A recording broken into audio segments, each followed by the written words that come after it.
வச்சிருக்காங்க. கார்ல யார் போட்டோ வேணும்னாலும் வைக்கலாம், ரெட்டல சின்னத்தை உடைக்கலாம். ஆனா நீ உட்கார்ந்துகிட்டு இருக்கிற காரு, அந்த கேட் இருக்கிற வீடு, நீ போட்டுக்கிட்டு இருக்கிற Dress, நீ சாப்பிடுற சோறு இந்த அதிமுக போட்டது. Arabian garden seafood restaurant, bad taste meets elegance. Summer வந்தாச்சு. What's your plan for this holiday? எங்க கிட்ட விட்டுருங்க, நாங்க பாத்துக்கிறோம். VGT Holidays. GT Holidays, South India's #1 travel brand. i5 Housing and Properties தேடுத விடுங்க, தேர்வு செய்யலாம் வாங்க. கால் 9962557557. இருந்தாலும் மறைந்தாலும் பேர் சொல்ல வேண்டும், இவர் போல யார் என்று ஊர் சொல்ல வேண்டும் என்று வாழ்ந்து வரலாறான புரட்சி தலைவருக்கும், என் இதய தெய்வம், என்னை உருவாக்கிய சிற்பி, அன்பு காட்டின அம்மா, வழிகாட்டின ஆசான், கருணை காட்டின கடவுள், எனக்கு முகவரி தந்த முதல்வர், தங்க தாரகை காவேரி தாய், என் தலைவி, புரட்சி தலைவி அம்மா அவர்களுக்கும் என் முதல் வணக்கங்கள். திருப்பதி பெருமாளுக்கு திருப்பதி எப்படியோ, நம்ம அண்ணன் எடப்பாடியார் அவர்களுக்கு சேலம் அப்படிதான். சாதாரண தொண்டனா அவர் வாழ்ந்த ஊரு, சக்தி வாய்ந்த முதல்வரா அவர் ஆண்ட ஊரு. அவருக்கு ஊரே பேராச்சு, அவரால இந்த சேலம் சீராச்சு. உறவுக்காக சொத்து சேர்க்கிற பொம்மை சிஎம் இல்ல நம்ம எடப்பாடியார், ஊரையே உறவா நேசிக்கிற உங்க சிஎம் நம்ம எடப்பாடியார். கழக தலைவருக்கும் வருங்கால முதல்வருக்கும் என் வணக்கங்கள். சேரராஜாவோட தம்பி இளங்கோ அடிகள் தமிழ் வளர்ச்சிக்காக உழைச்சார். சேலம் ராஜா அண்ணன் எடப்பாடியாரோட தம்பி இளங்கோவன் அண்ணன் இந்த மாவட்டத்தில் அதிமுக வளர்ச்சிக்காக உழைக்கிறாரு. எனக்கு இந்த வாய்ப்பளித்த என் அன்பு சகோதரர், இந்த மாவட்ட மக்களின் அன்புக்கும் நம்பிக்கைக்கும் பாத்திரமானவர் அண்ணன் இளங்கோவன் அவர்களுக்கு என் வணக்கங்கள். இந்த கூட்டத்தை சிறப்பாக ஏற்பாடு செஞ்ச அன்பு சகோதரர் வரதராஜ் அவர்களுக்கும்,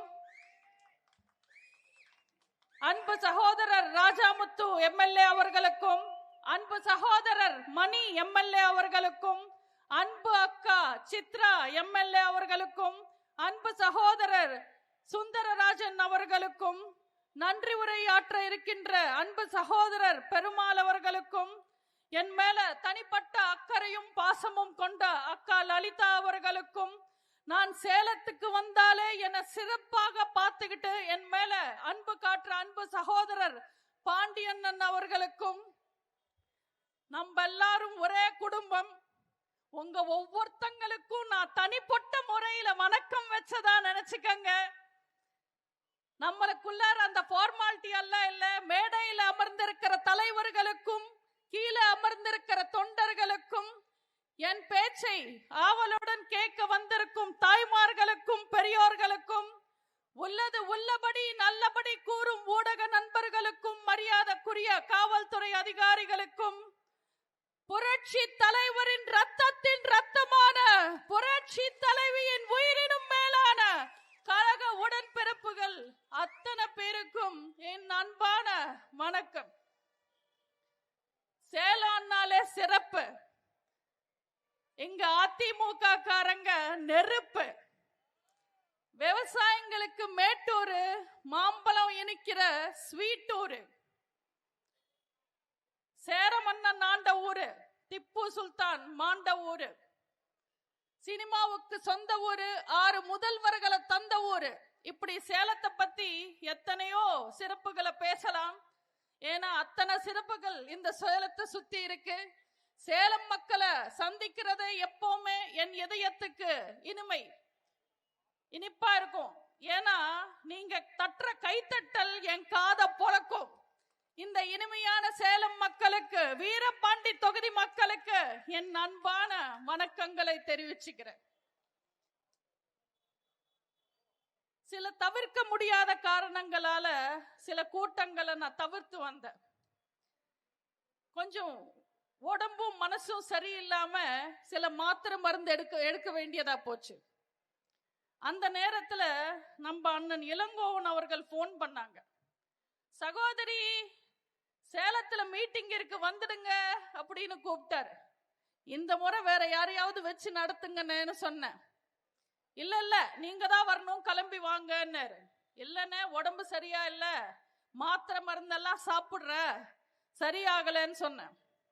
அதுக்கு நம்ம அண்ணன், அதுக்குதான்மா சேலத்துக்கு வர சொல்ற, உனக்கு மாத்திரை மருந்து அம்மா பத்தி பேச அதிமுக பேசுறது, திணிக்க திணிக்க திமுகவை திகட்ட திமுகவை திட்டுறதும் தான்.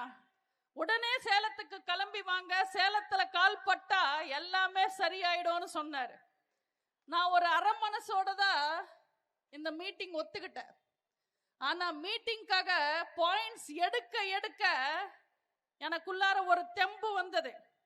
அதுக்கப்புறம் சேலத்துல இறங்கி இந்த மேடையை பார்த்து இந்த மக்களை பார்த்ததுக்கு அப்புறம் கோடை விடுமுறை முடிச்சு ஸ்கூலுக்கு வந்த குழந்தை மாதிரி உற்சாகம் ஆயிட்டேன். இப்போ இந்தியா 2.0 வெர்ஷன் அப்டேட் ஆயிட்டேன்.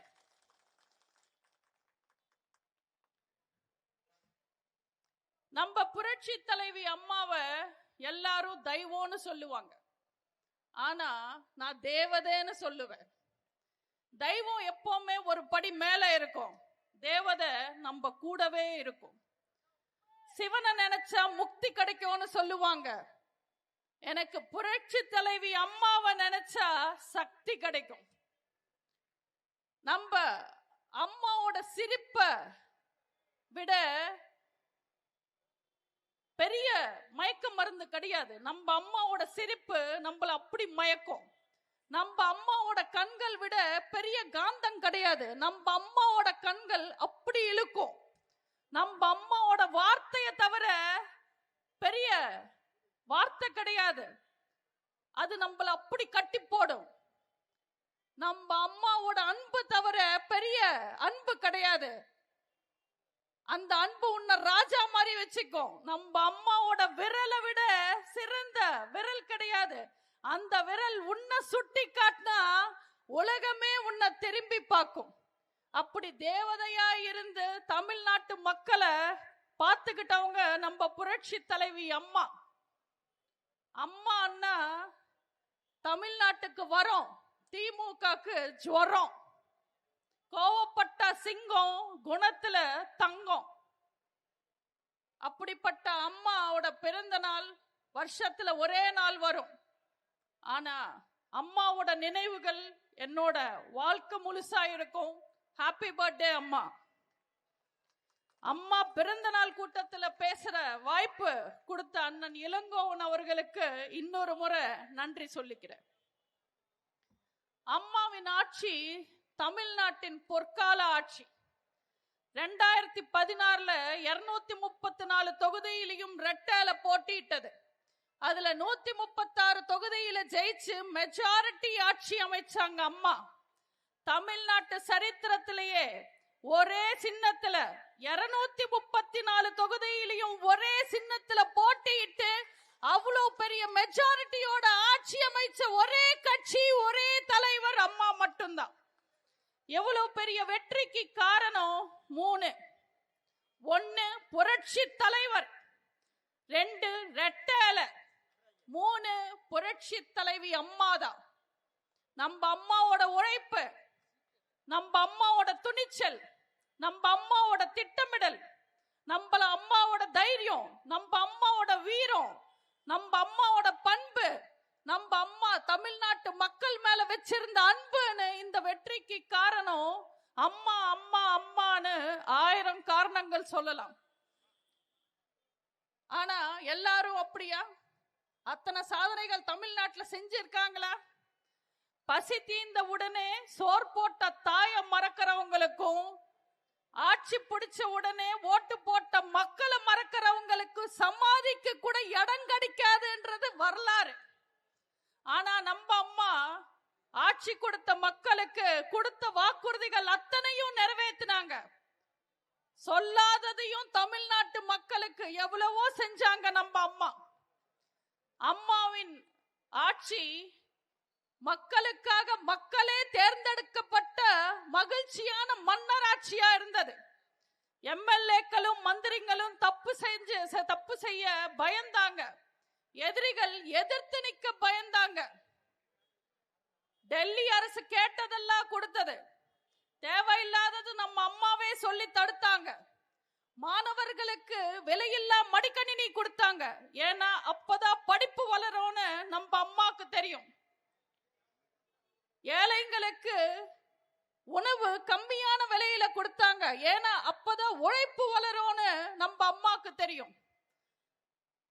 கள்ளிப்பாலால பெண் குழந்தைங்க பலியாகிறாங்கன்னு பெண் குழந்தைங்களை காப்பாத்துறதுக்காக தொட்டில் குழந்தை திட்டத்தை கொண்டு வந்தாங்க. பெண் குழந்தைங்களை கொல்லாதீங்க, அரசாங்கமே அம்மாவா இருந்து வளர்க்கும்னு தைரியம் கொடுத்தாங்க. அந்த வருஷமே பெண் குழந்தைங்க பிறப்பு சதவீதம் அதிகமாயிடுச்சு. இன்னைக்கு எத்தனையோ பெண்கள் உயிரோட இருக்காங்கன்னா அது நம்ம அம்மா கொண்டு வந்த திட்டத்தால. மழைநீர் சேமிப்பு திட்டம் கொண்டு வந்தாங்க. அது கடுமையா கட்டாயப்படுத்தினாங்க. அன்னைக்கு மக்களுக்கு புரியல. ஆனா அதுக்கப்புறம் தமிழ்நாட்டுல தண்ணி குறையல.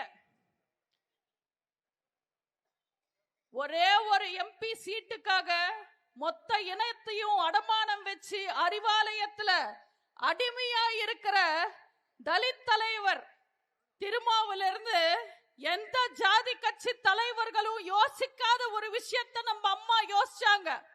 அதுதான் 69% இடஒதுக்கீடு. அத மத்திய அரசாங்கத்துக்கிட்ட கொண்டு போய் ஒத்துக்க வச்சு அதை கொண்டு வந்து சட்டமாக்குனாங்க. அதுக்கு மொத்த தமிழ்நாடே அம்மாவை பாராட்டி சமூக நீதியின் வீராங்கனைன்னு தமிழ்நாட்டு மக்கள் அம்மாவை தலையில வச்சு கொண்டாடினாங்க. இன்னைக்கு தமிழ் மொழியை கூட கண்டுக்காம இருக்கிற ஸ்டாலின் கனிமொழியை மட்டும் முன்னிறுத்திட்டு திமுக ஆட்சி காலத்துல பெண்கள் முன்னேறிட்டாங்கன்னு விளம்பரம் கொடுக்கறாங்க. ஆனா இந்தியாவிலேயே உள்ளாட்சி தேர்தல்ல பெண்களுக்கு 50% இடஒதுக்கீடு கொடுத்து ஆணும் பெண்ணும் சமம்னு பெண்கள் முன்னேற்றத்துக்காக பாடுபட்டவங்க அம்மா. 3 படி லட்சியம் 1 படி நிச்சயம்னு திமுக வாக்கு கொடுத்தாங்க. மக்களுக்கு அரிசி கொடுக்கறான்னு 39 வருஷம் ஆயும் அவங்களால அந்த வாக்குறுதி நிறைவேற்ற முடியல. கருணாநிதி ஆட்சிக்கு வந்ததுக்கு அப்புறம் 1 ரூபாய்க்கு 1 கிலோ அரிசி கொடுத்தாரு. அதுவும் புழுத்து போன அரிசி. தமிழ்நாட்டு மக்களால சாப்பிட முடியல. ரேஷன் கடையில வேற அரிசி இல்ல. மக்கள் படுற கஷ்டத்தை பார்த்து நம்ம அம்மா ஆட்சிக்கு வந்த உடனே தரமான அரிசி 20 கிலோ அரிசி விலை இல்லாம கொடுத்தாங்க மக்களுக்காக. இப்படி மக்களுக்கு பார்த்து செஞ்சதுனால அம்மாக்கு எதிரா கருணாநிதி மாதிரி 1000 சகுனிகள் வந்தாலும் அம்மான்ற ஒரு சாணக்கியர் கிட்ட தோத்துக்கிட்டே இருந்தாங்க.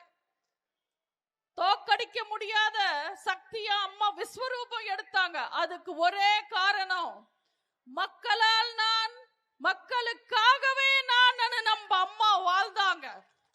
ஆனா கருணாநிதி புரட்சி தலைவரால் நான் என் பிள்ளைங்களுக்காகவே நான் வாழ்ந்தாரு. கருணாநிதிக்கு அப்புறம் வந்த ஸ்டாலின் என் அப்பாவால நான் என் மகனுக்காகவே நான் வாழ்றாரு. இப்படிப்பட்ட குடும்ப தலைவர்கள் எல்லாம் நாளைக்கு இந்த மண்ணை விட்டு மறைஞ்சாலும் சிலைகள்லையும் சமாதிகள்லையும் தான் இருப்பாங்க. ஆனா மக்களுக்காக வாழ்ந்த புரட்சி தலைவரும் புரட்சி தலைவியும் மக்களோட எண்ணங்கள்லையும் இதயங்கள்லையும் வாழ்ந்துகிட்டே தான் இருப்பாங்க. அவங்க உடல் மறையலாம், ஆனா புகழ் மறையவே மறையாது. அம்மாவின் ஆட்சி மறுபடியும் அண்ணன் எடப்பாடியார் அவர்களின் தலைமையில் அமையும்.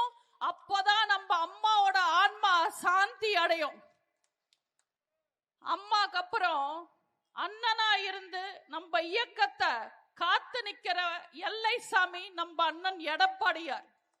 இது 100% உண்மை. கண்ணு கெட்டின தூரம் வரைக்கும் எதிரிகளே இல்லாம ஒளிச்சு கட்டி சிங்கம் மாதிரி வாழ்ந்த நம்ம அம்மாவை அவங்க பின்னாடி நின்னுகிட்டு இருந்த சில நரிகள் கிட்ட இருந்து நம்மளால காப்பாத்த முடியல. அந்த ஓய் நாய்கள் சதியால நம்ம அம்மாவை இழந்துட்டோம். இன்னொரு இழப்ப இந்த இயக்கம் தாங்காது. அதனால நம்ம அண்ணன் எடப்பாடியார் முதல்ல துரோகிகளை ஒளிச்சு கட்டினாரு, அப்புறம் எதிரிகளை பந்தாடுறாரு.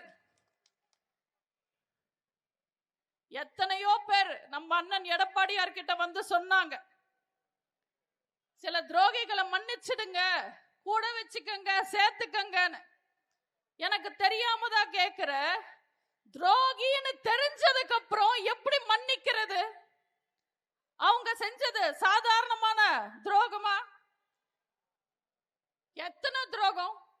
அந்த துரோகிகள் திமுக கூட கை கோர்த்து நம்ம கோவில் மாதிரி நினைச்ச எம்ஜிஆர் மாளிகை, அதிமுக அலுவலகம், நம்ம புரட்சி தலைவியும் புரட்சி தலைவரும் வாழ்ந்த அந்த அலுவலகத்தை ரவுடிங்களை கூட்டிட்டு வந்து கல்லால அடிச்சு நம்ம அம்மாவுக்கு அந்த சேரை உடைச்சு புரட்சி தலைவரோட ரூம் கதவை எட்டி எட்டி உதைச்சு ஃபைல் எல்லாம் எரிச்சு ஃபைல தூக்கிட்டு போயிட்டாங்க, சூறையாடிட்டாங்க.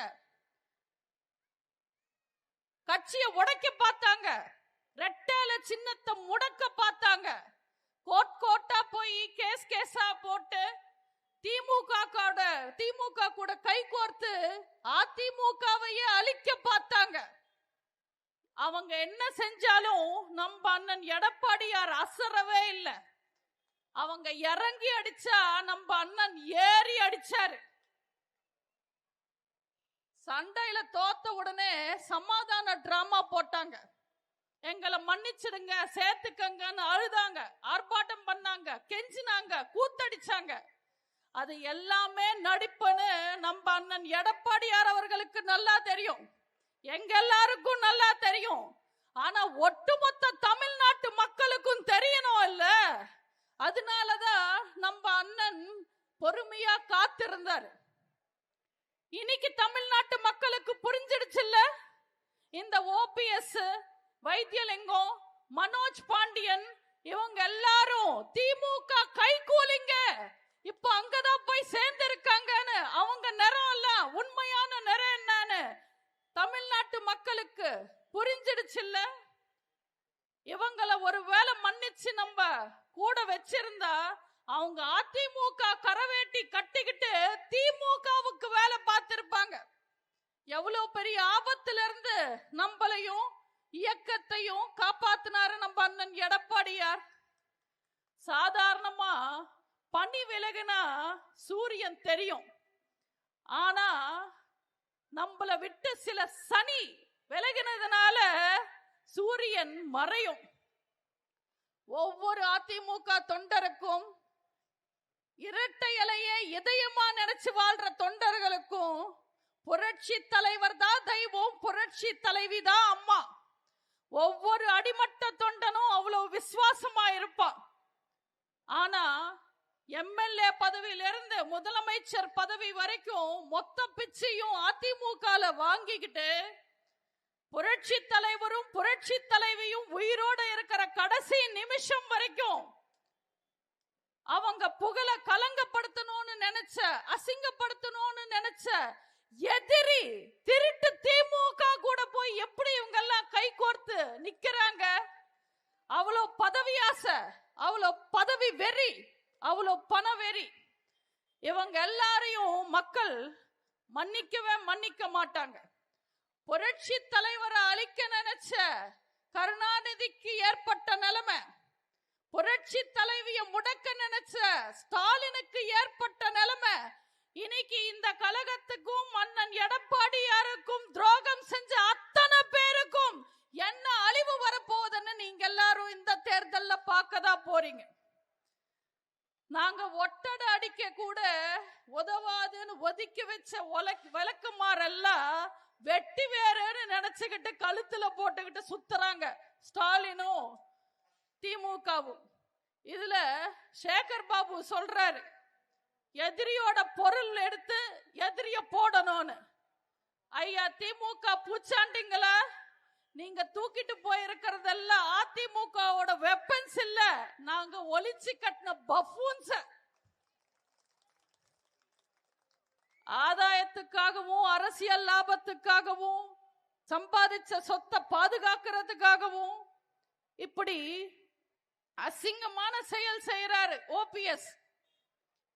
இப்படி கேவலமான ஒரு செயல் செஞ்சுட்டு எதிரி திமுக கூட கைய கோர்த்து அவர் செஞ்ச அசிங்கத்தை மறைக்கிறதுக்கு 1000 காரணம் சொல்றாரு. அதுல ஒண்ணு எடப்பாடி எதிர்ப்பு.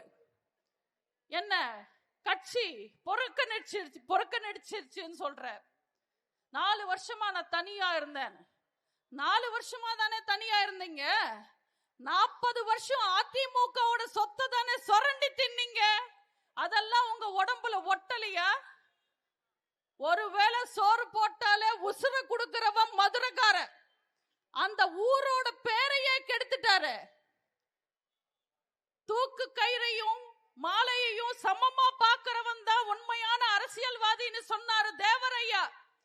தேவரையா பேரை சொல்லி பொழப்பு நடத்துற ஓபிஎஸ் அவர் சொன்ன எந்த ஒரு விஷயத்தையும் செய்யாம எதிரி திமுக கூட கைய கோர்த்து இன்னைக்கு அவரோட இனமானத்தையும் இனப்பேரையும் கெடுத்துட்டார்.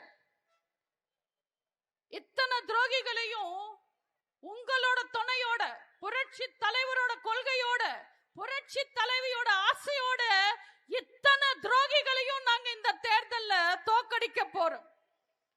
இதுல ஓபிஎஸ் ஒரு ஸ்டேட்மெண்ட் விடுறாரு. இதுல ஓபிஎஸ் ஒரு ஸ்டேட்மெண்ட் விடுறாரு. என் தாய் கழகத்திலேயே நான் இணைஞ்சிட்டேன்.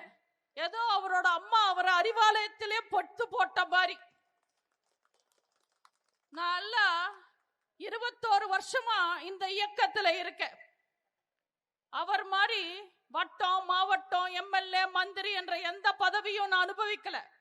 எந்த ஆதாயத்தையும் நான் எதிர்பார்க்கல.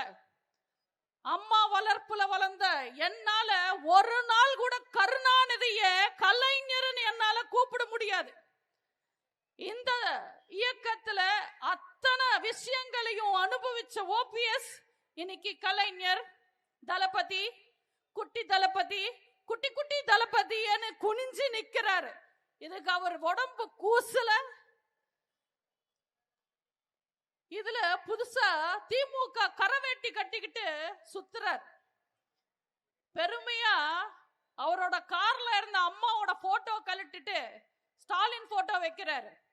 கேட்ல இருந்து ரெட்டையால சின்னத்தை உடைச்சு எடுத்துடுறாங்க. கார்ல யார் போட்டோ வேணும்னாலும் வைக்கலாம், ரெட்டையால சின்னத்தை உடைக்கலாம். ஆனா நீ உட்கார்ந்துகிட்டு இருக்கிற காரு, அந்த கேட் இருக்கிற வீடு, நீ போட்டுக்கிட்டு இருக்கிற Dress, நீ சாப்பிடுற சோறு இந்த அதிமுக போட்டது, எங்க அம்மா போட்டது. இதை யாராலையும் மறுக்க முடியாது. இல்ல யார் இது? எல்லாரும் ஒத்துக்கிறீங்க இல்லம்மா? இங்கதானே சாப்பிட்டாரு, இங்கதானே சுரண்டி சாப்பிட்டாரு. ஒரு நாள் கரவேட்டி கட்டிட்டா என்ன நீங்க திமுக சொத்தாயிடுவீங்களா? எங்க அம்மா போட்ட பிச்சை. டீ கடை பன்னீர்செல்வம் ஓபிஎஸ் எப்படி ஆனாரு? உங்களுக்கு அந்த அடையாளம் யார் கொடுத்தாங்க? எங்க அம்மா கொடுத்தாங்க. இந்த அதிமுக கொடுத்துருச்சு. இவ்வளவு அசிங்கமான பொழப்பு பொழைக்கிறதுக்கு பதிலா கை எச்சில் பட்டாலும் பரவாயில்லன்னு நாக்கு புடிங்கிட்டு சாகலாம். ஆனா அவருக்கெல்லாம் உரைக்காது. ஏன்னா அவர் ஓபிஎஸ் ஒன்லி ப்ராஃபிட் ஷேரிங், அரசியல் லாபம் தவிர வேற எதையும் யோசிக்காத அழுக்கான அரசியல்வாதி. இப்ப திமுகக்கு வருவன. கமல்ஹாசன் கட்சி ஆரம்பிச்சுட்டு போன எலெக்ஷன்ல என்ன பண்ணாரு? தேர்தல் சமயத்துல கேட் வாசல்லையே உட்கார்ந்தாரு. ஏன்னா கூட்டணிக்கு ஆள் இல்ல. அதனால பால்காரன், தபால்காரன் வர்றவங்க போறவங்களுக்கெல்லாம் 2 சீட்டு, 5 சீட்டு, 10 சீட்டு, 20 சீட்டுன்னு கொடுத்து கலக்கிக்கிட்டு இருந்தார். அந்த கமல்ஹாசன் கால் வச்ச நேரமோ என்னமோ திமுக ஸ்டாலினுக்கும் அதே கதிதான். இப்ப அறிவாலயத்துக்கு யார் போனாலும் சரி 2 சீட்டு வச்சுக்க, 4 சீட்டு வச்சுக்க, 6 சீட்டு வச்சுக்கன்னு அள்ளி தராரு. அறிவாலயம் பக்கத்துல போனாலே 2 சீட்டு. அதனால சென்னையில ஸ்விக்கி ஜொமேட்டோக்காரங்க கூட அந்த பக்கம் போக மாட்டேன்றாங்க. நீங்க வட சென்னையில பாத்தீங்கன்னா இந்த பர்மாக்காரங்க கலர் கலரா லுங்கி போட்டுக்கிட்டு சுத்துவாங்க. ஒரு நாள் ஒரு பர்மாக்காரர் தெரியாம சேகர் பாபு வீட்டு முன்னாடி நடந்துட்டார். அந்த கலர் கலர் லுங்கிய பார்த்த சேகர் பாபு, இது ஏதோ புது கட்சி கரவேட்டி போல இருக்கு, புது கட்சி ஆரம்பிச்சிருக்காங்க போல இருக்குன்னு அவனை அறிவாலயத்துக்கு கூட்டிட்டு போய் 2 சீட்டு வாங்கி கொடுத்துட்டாங்க. அவ்வளோ பயத்துல இருக்கு அறிவாலயம். சுப்பிரமணியபுரம் படத்துல ஒரு டைலாக் வரும், மரண பயத்தை காட்டிட்டா பரவான்னு. அந்த மாதிரி 5 வருஷம் நல்லாட்சி நடத்திருந்தா ஸ்டாலினுக்கு எதுக்கு இந்த பொழப்பு? இன்னைக்கு என்ன நிலைமை? பழைய காங்கிரஸ்ல இருந்து புதிய தமிழகம் வரைக்கும் ஸ்டாலின் கண்ணில் விரல் விட்டு ஆட்டுறாங்க. திமுக மட்டும் இலங்கை தமிழர்களை சாகடிக்கலன்னா காங்கிரஸ் கழட்டி விட்டு இருக்கலாம். உழைப்பாளர்கள் வயிற்றுல அடிக்காம இருந்திருந்தா, வாக்குறுதிகளை நிறைவேற்றிருந்தா கம்யூனிஸ்ட கழட்டி விட்டு இருக்கலாம்.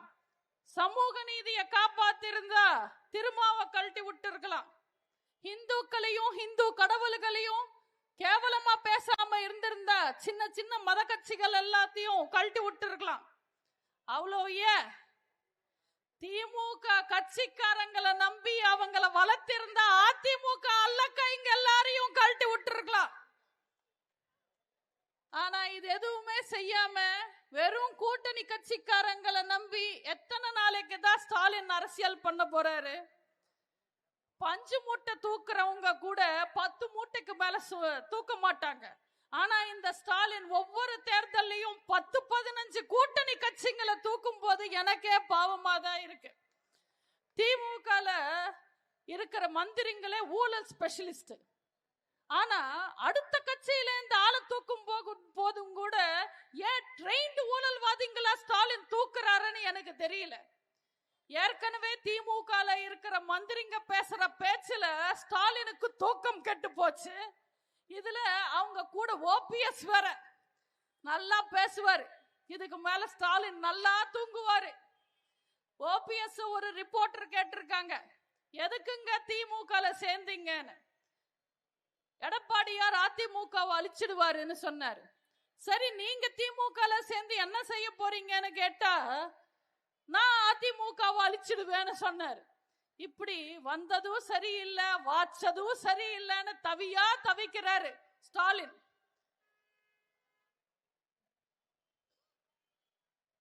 போன தேர்தல்ல ஸ்டாலின் என்னமா சொன்னாரு? திமுக ஆட்சிக்கு வந்தா பெட்ரோல் விலை குறைப்ப, டீசல் விலை குறைப்ப, பருப்பு விலை குறைப்ப, பால் விலை குறைப்பேன்னு சொன்னாரு. குறைச்சாரா? கடன் தள்ளுபடி, விவசாய கடன், பயிர் கடன், நகை கடன், எல்லா கடனும் தள்ளுபடி செய்யறோம்னு சொன்னார் இல்ல? செஞ்சாரா? இந்த முறை நீங்க எங்களை நம்பி ஓட்டு போடுங்க. ரெட்டாளுக்கு ஓட்டு போடுங்க, அம்மாக்கு ஓட்டு போடுங்க, அண்ணன் எடப்பாடியாருக்கு ஓட்டு போடுங்க. நாங்க திமுகவை தள்ளுபடி செய்வோம். நீங்க எல்லாரும் நிம்மதியா வாழலாம். மக்களுக்கு எத்தனை பொய் வாக்குறுதிகள், எத்தனை பொய்யான விளம்பரங்கள். அதை கொடுப்போம் இதை கொடுப்போம் ஆட்சிக்கு வந்து எதுவுமே கொடுக்காம ஏமாத்துறாங்க. பொன் வைக்கிற இடத்துல பூ வைக்கிற மாதிரி. இவங்களை போய் நம்பலாமா? 5 வருஷத்துல ஒண்ணுமே செஞ்சு கிழிக்கலையா? இதுல இன்னொரு 5 வருஷம் கொடுத்தா கிழிச்சிடுவாராமா. இது எப்படி இருக்குன்னா, மாடி ஏறி மாங்காய் பறிக்க துப்பில்லையா, இவர் மலேசியா போய் மங்குஸ்தான் பறிப்பாராமா. இவங்க எல்லாரையும் என்னங்க பண்றது? 5 வருஷத்துல திமுக எத்தனை ஊழல் செஞ்சது? ஒவ்வொரு வாட்டி திமுக ஆட்சி கொடுக்கும் போது அவங்க ஆட்சி முடிக்கிறதுக்குள்ள எத்தனை ஊழல் செய்வாங்க?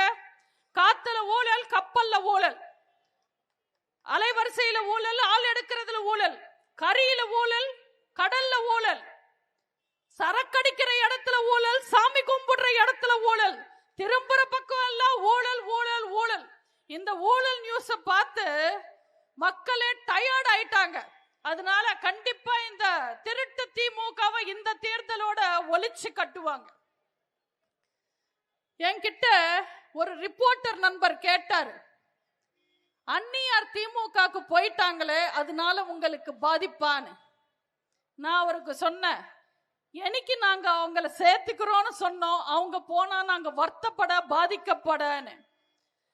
இந்த திருவிழா சீசன் வந்தா சில பேர் ஊர் ஊரா போய் கோவில் கோவிலா போய் கடை வைப்பாங்க.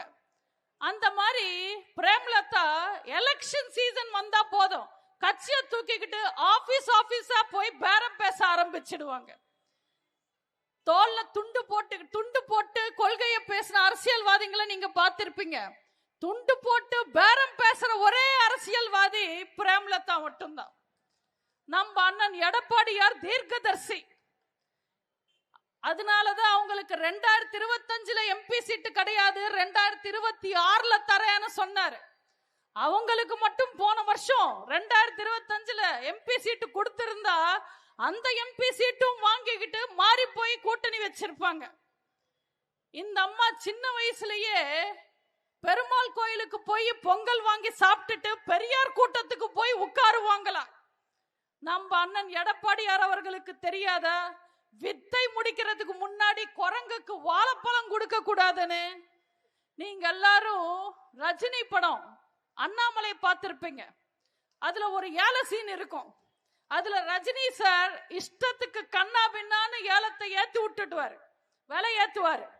அதுக்கப்புறம் எஸ்கேப் ஆயிடுவாரு. ராதா ரவிக்கு அந்த ஏலம் போயிடும், அவர் தலையில அடிச்சுப்பாரு. அதே நிலைமை தான் இன்னைக்கு ஸ்டாலினுக்கு. 1% கூட ஓட்டு இல்லாத ஒரு கட்சியை அதிக விலை கொடுத்து வாங்கியிருக்காங்க. நான் சீட்டை சொன்னேன், நம்ம அதிக சீட்டு கொடுத்திருந்தா அந்த அம்மா நம்ம கூட கூட்டணி வச்சுக்கிட்டு திமுகவை திட்டிருப்பாங்க. திமுக அதிக சீட்டு கொடுத்ததுனால இன்னைக்கு திமுக கூட கூட்டணி வச்சுக்கிட்டு நம்மள திட்டுவாங்க. திட்டுறதுக்காகவே ஒரு கட்சியை நடத்துறவங்க பிரேமலதா. அவங்க கிராமத்துல எல்லாம் பாத்தீங்கன்னா ஒரு ஒப்பாரி குரூப் இருக்கும். யாராவது இறந்தா அவங்களுக்கு பணம் கொடுத்தா அந்த ஒப்பாரி கேங் போய் செத்தவரோட வீட்டுல உட்கார்ந்து அவங்களோட பெருமை எல்லாம் பேசி ஒப்பாரி வைப்பாங்க. அதே கேங்குக்கு கொஞ்சம் அதிக பணம் கொடுத்தா அவனை கொன்னவன் வீட்டுக்கே போய் உட்கார்ந்து ஒப்பாரி வச்சுக்கிட்டு பாடுவாங்க. அப்படி ஒரு ஒப்பாரி கேங் லீடர் தான் பிரேமலதா. அவங்களுக்கு பெரிய கொள்கை எல்லாம் ஒன்றும் கிடையாது. அவங்களோட கொள்கை ரொம்ப சிம்பிள். அந்நியாருக்கு நோட்டு, மச்சனருக்கு சீட்டு, அவ்வளவுதான். அவங்களுக்கு வேற எதுவும் தேவையில்லை. நீங்க கழுது கிட்ட போய் 500 ரூபாய் நோட்டு கொடுத்தா அது ஒன்னும் கடைக்கு போய் 2 பண்டில் பேப்பர் வாங்கிக்கிட்டு பொறுமையா சாப்பிடாது. அந்த 500 ரூபாவை அப்பவே மின்னிடும், அவ்வளவுதான் அதோட அறிவு.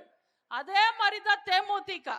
அவங்களுக்கு எதுக்கு எவ்வளவு மதிப்பு எவ்வளவு மரியாதைன்றது அவங்களுக்கு தெரியாது. நல்ல வேலை இதெல்லாம் பார்க்காம கேப்டன் சார் சீக்கிரமா போயிட்டார். ஏன்னா நல்லவங்க சீக்கிரமா போயிடுவாங்க கொடுமைகளை பார்க்காம. தமிழனா பிறக்கணும்னா பெரிய தவம் இருக்கணும்னு சொல்லுவாங்க. ஆனா இன்னைக்கு என்ன நிலைமை? அமேசான் காட்டுல கூட வாழலாம், ஆனா தமிழ்நாட்டுல வாழவே முடியாத ஒரு நிலைமை. இதேதோ நான் மிகைப்படுத்தி சொல்றேன்னு நினைக்காதீங்க, இதுதான் உண்மையான நிலவரம். எனக்கு தெரிஞ்சவருக்கு நடந்த ஒரு விஷயத்த சொல்றேன். எனக்கு தெரிஞ்சவர் அவரோட பையனை ஸ்கூல்ல டிராப் பண்றதுக்கு போயிருக்காரு. அன்னைக்கு ஸ்கூல் இல்ல, ஏன்னா டீச்சர்ஸ் போராட்டம். சரி, பையனை வீட்டுக்கு கூட்டிட்டு வந்து படிக்க வைக்கலான்னு வீட்டுக்கு கூட்டிட்டு வந்தா வீட்டுல ஒரே சூடு, கரண்ட் இல்ல, ஏன்னா இபி ஊழியர்கள் போராட்டம். சரி, வாசல்ல உட்கார வச்சு படிக்க வைக்கலான்னு வாசலுக்கு கூட்டிட்டு வந்து உட்கார வச்சா ஒரே குப்பை நாத்தம், தாங்க முடியல. ஏன்னா தூய்மை பணியாளர்கள் போராட்டம். அந்த குப்பை நாத்தத்தை தாங்க முடியாம அந்த பையன் வாந்தி எல்லாம் எடுத்து மயக்கம் போட்டு விழுந்துட்டா. ஐயோ குழந்தை மயக்கம் போட்டுடுச்சுன்னு ஒரு லைம் ஜூஸ் பண்ணி கொடுக்கலான்னு உள்ள போய் ஜூஸ் போட போனா வீட்டுக்குள்ள சர்க்கரை இல்லை, ஏன்னா ரேஷன் கடை ஊழியர்கள் போராட்டம். சரி, குழந்தைய ஆஸ்பத்திரிக்கு தூக்கிட்டு போலான்னு வாசலுக்கு வந்தா ரோட் பிளாக், ஏன்னா அரசு ஊழியர்கள் போராட்டம். சரி, பக்கத்து சந்துல இருந்து போய் பஸ் ஏறி போயிடலான்னு பஸ் ஸ்டாண்டுக்கு வந்தா பஸ் இல்ல. ஏன்னா ஒப்பந்த ஊழியர்கள் போராட்டம். எப்படியும் அந்த குழந்தைய தூக்கிக்கிட்டு ஜிஹெச்சுக்கு போய் சேர்த்துனா அங்க பாக்குறதுக்கு நர்ஸ் இல்ல, டாக்டர் இல்ல. ஏன்னா நர்ஸ் வேலைக்காக போராடுறாங்க, டாக்டர் சம்பளத்துக்காக போராடுறாங்க. சரி, பிரைவேட் ஆஸ்பத்திரிக்காவது கூட்டிட்டு போலாம், ஆம்புலன்ஸ கூப்பிடலான்னு போன் பண்ணா ஆம்புலன்ஸ் இல்ல. ஏன்னா ஆம்புலன்ஸ் ஒப்பந்ததாரர்கள் போராட்டம். எப்படியோ அந்த குழந்தைய ஒரு வழியா பிரைவேட் ஆஸ்பத்திரிக்கு கூட்டிட்டு போய் ஊசி எல்லாம் போட்டு சிலைனெல்லாம் ஏத்தி மருந்து மாத்திரை வாங்கி கொடுத்து அந்த குழந்தைய வீட்டுக்கு கூட்டிட்டு வந்து படுக்க வச்சுட்டு, ரொம்ப டயர்டா இருக்கு, இன்னைக்கு ரொம்ப கொடுமையான நாள், போய் ஒரு கட்டிங் போடலான்னு டாஸ்மாக்கு போனா அங்க டாஸ்மாக் ஊழியர்கள் போராட்டம், கடை மூடி இருந்தது. இதுதான் உண்மையான நிலவரம். திரும்புற பக்கம் எல்லாம் போராட்டம். இப்படி தமிழ்நாட்டில் இருக்கிற தமிழ்நாடே போராட்ட களமா மாறிக்கிட்டு இருக்கு. தமிழ்நாட்டோட நல்ல பேரெல்லாம் நாறிக்கிட்டு இருக்கு. தமிழ்நாடு மறுபடியும் தலை நிமிர்ந்து வரணும்னா அதிமுக ஆட்சிக்கு வரணும், எடப்பாடியார் முதல்வர் ஆகணும். அப்பதான் தமிழ்நாட்டுக்கும் தமிழர்களுக்கும் நல்ல நிலைமை வரும்.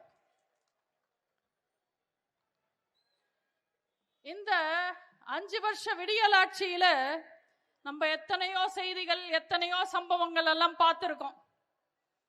எந்த செய்தி வந்தாலும், எந்த சம்பவம் நடந்தாலும், எந்த கொடுமை வந்தாலும் தமிழ்நாட்டில் இருக்கிற ஒவ்வொருத்தங்களும் பேசுற வார்த்தை, இப்ப மட்டும் அந்த அம்மா இருந்திருக்கணும்னு. கள்ளச்சாராயம் குடிச்சு செத்தாங்க, அந்த செத்தவனுக்கு 10 லட்சம் கொடுத்தாங்க, இப்ப மட்டும் அந்த அம்மா இருந்திருக்கணும். திமுகல தட்டி கேட்க ஆள் இல்லாம மந்திரிங்க இஷ்டத்துக்கு ஊழல் பண்றாங்க, இப்ப மட்டும் அந்த அம்மா இருந்திருக்கணும். பெண்களுக்கும் பெண்களுக்கு எதிரான குற்றங்கள் விலைவாசி விட அதிகமா உயர்ந்துகிட்டு இருக்கு, இப்ப மட்டும் அந்த அம்மா இருந்திருக்கணும். தெருக்கு 4 கட்சி ஆரம்பிச்சவெல்லாம் நான் தான் அடுத்த எம்ஜிஆர் என்றா, இப்ப மட்டும் அந்த அம்மா இருந்திருக்கணும். கரூர்ல 41 பேர் நசுங்கி செத்தாங்க, வர வச்ச விஜயும் வேடிக்கை பார்த்தா, ஆட்சி பண்ற திமுகவும் வேடிக்கை பார்த்தது, இப்ப மட்டும் அந்த அம்மா இருந்திருக்கணும். கர்நாடகால அணை கட்டுறாங்க, கேரளால அணை கட்டுறாங்க. இந்த திமுக அரசாங்கம் கண்ணை கட்டி வாயை கட்டி வேடிக்கை பார்க்கறாங்க, இப்ப மட்டும் அந்த அம்மா இருந்திருக்கணும். போலீஸ் ஸ்டேஷன்ல இருந்து மார்க்கெட் வரைக்கும் ரவுடிங்க ராஜ்யம் ஆயிடுச்சு இன்னைக்கு தமிழ்நாட்டுல, இப்ப மட்டும் அந்த அம்மா இருந்திருக்கணும். இப்படி அந்த அம்மா இருந்திருக்கணும், அம்மா இருந்திருக்கணும், அம்மா இருந்திருக்கணும்னு எல்லாம் பேசுறாங்க. அந்த அம்மா இருந்திருக்கணும்னா போன தேர்தல்ல திமுகவுக்கு ஓட்டு போட்ட அத்தனை பேரும் சும்மா இருந்திருக்கணும். அப்போ அம்மா மாதிரி நம்ம அண்ணன் எடப்பாடியார் இருந்து ஒரு தாய்மானவரா நம்ம எல்லாருக்கும் நல்ல ஆட்சி கொடுத்திருப்பாங்க. இந்த தேர்தல், இந்த 2021 தேர்தல் ஒரு யுத்தம். ஏதோ அம்மா சமாதியில ஆரம்பிச்சு அறிவாலயத்துல முடிஞ்ச ஓபிஎஸ் ஓட டிராமா யுத்தம் மாதிரி கிடையாது. மக்கள் விரோத ஸ்டாலினுக்கும் மக்களில் ஒருவரான எடப்பாடியாருக்கும் நடக்கிற யுத்தம். இன துரோகி திருமாவோடையும் இயக்க துரோகி ஓபிஎஸ் ஓடையும் கணவரோட கொள்கை வித்த குல துரோகி பிரேமலதாவோடையும் அறிவால ஸ்டாலின் வீட்டுல இளநீர் வெட்டவும் ஆணிய சுத்திய அறிவாலயத்துல ஆணி அடிக்கவும் அடமானம் வச்ச உழைப்பாளர்களின் துரோகி கம்யூனிஸ்டுக்கும், தமிழன் சாகும் போது தமிழ்நாட்டை வித்த போதும் கூட நின்று உதவி பண்ண பரம்பர துரோகி ஸ்டாலினோடையும், இந்த மக்கள் விரோத கூட்டத்துக்கு தலைமை தாங்குற ஸ்டாலினோடையும் நம்ம அண்ணன் எடப்பாடியார் போடுற யுத்தம். புரட்சி தலைவரோட குணத்தோடும் கொள்கையோடும், புரட்சி தலைவியோட வீரத்தோடும் விவேகத்தோடும், 4 வருஷம் நல்லாட்சி தந்து இயக்கத்தை காப்பாத்தின அனுபவத்தோடும் நம்ம அண்ணன் எடப்பாடியார் போடுற யுத்தம். இது ரொம்ப பெரிய யுத்தம். இந்த கில்லி விளையாடுற பசங்கள்லாம் கொஞ்சம் தள்ளி போய் நின்னு விளையாடுங்க. மக்களே, அடுத்த ஆட்சி யாருக்கு? இந்த அடிமை அரசாங்கத்திலிருந்து உங்களை காப்பாத்த போறது யார்? இந்த போதை தமிழ்நாட்டிலிருந்து உங்களை காப்பாத்தி தமிழ்நாட்டுக்கு மறுபடியும் நல்ல பாதைக்கு கொண்டு வர போறது யார்? பெண்களுக்கு பாதுகாப்பு கொடுத்து தமிழ்நாட்டு பெண்கள் மறுபடியும் சுதந்திரமா நடமாற ஒரு வாக்குறுதி கொடுக்க போறது யார்? தமிழ்நாட்டு மக்கள் தன்மானத்தோட வாழ உங்களுக்கு உத்தரவாதம் கொடுக்க போறது யார்? கொடுத்த வாக்குறுதியால எல்லாத்தையும் நிறைவேற்ற போறது யார்? இப்படி யார் யார் யார் யார் என்ற கேள்விக்கு ஒரே பதில் தான், எடப்பாடியார். இந்த தேர்தல்ல நல்லா யோசிச்சு ஓட்டு போடுங்க. இந்த தேர்தல்ல உங்களோட ஓட்டு யாருக்கு? மாணவர்களின் வாழ்க்கையில் விலக்கேத்தின எடப்பாடியாருக்கா? மாணவர்கள் வாழ்க்கையில் விலக்கேத்தின எடப்பாடியாருக்கா? ஈபி விலையாத்தி ஏத்தி தமிழ்நாட்டையே இருட்டாக்குன ஸ்டாலினுக்கா? கண்டபடி கடன் வாங்காம மக்களுக்கு நல்லாட்சி கொடுத்த எடப்பாடியாருக்கா? கடன் மேல கடன் வாங்கி தமிழ்நாட்டையே அடமானம் வச்ச ஸ்டாலினுக்கா? பெண்களை பாதுகாத்து பெண்களை தேவதைகளா பார்த்த எடப்பாடியாருக்கா? தெருக்கு தெரு 7 வயசு குழந்தையிலிருந்து 70 வயசு பாட்டி வரைக்கும் வன்கொடுமை செஞ்சுக்கிட்டு இருக்கிற ஆள தெரியாத ஸ்டாலினுக்கா? கொரோனா காலத்துல டாஸ்மாக் மூடின எடப்பாடியாருக்கா? விலைவாசி ஏற காலத்துல அம்மா உணவகத்தை மூடின ஸ்டாலினுக்கா? 7.5% இடஒதுக்கீடு கொடுத்து அரசு பள்ளி மாணவர்களை டாக்டர் ஆக்கி அழகு பார்த்தின எடப்பாடியார? தெருக்கு தெரு கஞ்சா வித்து ஸ்கூல் குழந்தைங்களை போதைக்கு அடிமையாக்கி குற்றவாளிகளாக்குற இந்த ஆள தெரியாத அரசாங்கத்தின் முதல்வர் ஸ்டாலினுக்கா? எந்த ஆதாயமும் இல்லாம 50 லட்சம் மடிக்கணினி கொடுத்த அண்ணன் எடப்பாடியாருக்கா? பெண்களுக்கு தாலிக்கு தங்கம் நிறுத்தி குழந்தைங்களுக்கு சைக்கிள் திட்டத்தை நிறுத்தின ஸ்டாலினுக்கா? 4 வருஷம் துரோகிகளை கூடவே வச்சுக்கிட்டு சிங்கம் மாதிரி ஆட்சி பண்ண அண்ணன் எடப்பாடியாருக்கா? இன்னைக்கு ஊழல் செய்கிற மந்திரிங்களை கூட தட்டி கேட்க முடியாம தவிக்கிற ஸ்டாலினுக்கா? பச்சை தமிழன் உங்க கூடவே இருந்து உங்களிலிருந்து ஒருத்தரா உங்களுக்காகவே ஆட்சி செஞ்ச அண்ணன் எடப்பாடியாருக்கா? கருணாநிதி லேபிள்ல வந்து கூட்டணி கட்சிக்காரங்க ஓட்டு வாங்கி கூட நிக்கிற தலைவர்கள் எல்லாம் காலி பண்ணி முதல்வரான ஸ்டாலினுக்கா? தயவு செஞ்சு யோசிச்சு பாருங்க. போன தேர்தல்ல திமுக என்னெல்லாம் பண்ணாங்க? எத்தனை பொய்வான வாக்குறுதிகள், எத்தனை போலி வாக்குறுதிகள், எத்தனை விளம்பரங்கள், எத்தனை திட்டங்கள் நிறுத்தம், எத்தனை விலையேற்றம், எத்தனை கொலை, எத்தனை கொல்ல, எத்தனை போதை, எத்தனை கற்பழிப்பு, பட்ட கொடுமை பத்தாதா? மறுபடியும் இந்த வேதனை தேவையா? ஒரு முறை தவறு செஞ்சா அவன் மனுஷன், ஒரே தவறு மறுபடியும் செஞ்சா அவங்க முட்டாள். திமுக தமிழ்நாட்டு மக்களை முட்டாளாதான் வச்சுக்கணும்னு பாக்குறாங்க. ஆனா நீங்க இந்த தேர்தல்ல நிரூபிக்கணும், தமிழக மக்கள் முட்டாளுங்க இல்ல, நாங்க தான் முதலாளிங்கன்னு நீங்க நிரூபிக்கணும். ரெட்டை இலையில நீங்க போடுற ஓட்டு உங்க உரிமைகளுக்காக போடுற ஓட்டு. ரெட்டை இலையில நீங்க போடுற ஓட்டு சமூக நீதிக்காக போடுற ஓட்டு. ரெட்டை இலையில நீங்க போடுற ஓட்டு பெண்கள் பாதுகாப்புக்காக போடுற ஓட்டு. ரெட்டை இலையில நீங்க போடுற ஓட்டு தமிழன் தன்மானத்துக்காக போடுற ஓட்டு. ரெட்டை இலையில நீங்க போடுற ஓட்டு உங்களில் ஒருவர் விவசாயி மகன், பச்சை தமிழர், ஏழைகளின் பிரதிநிதி அண்ணன் எடப்பாடியார முதல்வராக்க போற ஓட்டு. புரட்சி தலைவரின் சின்னம் ரெட்டை இலை, புரட்சி தலைவி அம்மாவின் சின்னம் ரெட்டை இலை, நம்ம புரட்சி தமிழர் அண்ணன் எடப்பாடியார் அவர்களின் சின்னம் ரெட்டை இலை. ரெட்டை இலையில ஓட்டு போடுங்க, தலை நிமிர்ந்து நடைய போடுங்க. முடியட்டும் திமுக, விடியட்டும் தமிழகம். வாய்ப்புக்கு நன்றி வணக்கம். Arabian Garden Seafood Restaurant. Bad taste meets elegance. Summer வந்தாச்சு. What's your plan for this holiday? எங்க கிட்ட விட்டுருங்க, நாங்க பாத்துக்கிறோம். வெஜிடி holidays. GT Holidays, South India's #1 travel brand. i5 housing and properties தேடுத விடுங்க, தேர்வு செய்யலாம் வாங்க. கால் 9962 557 557.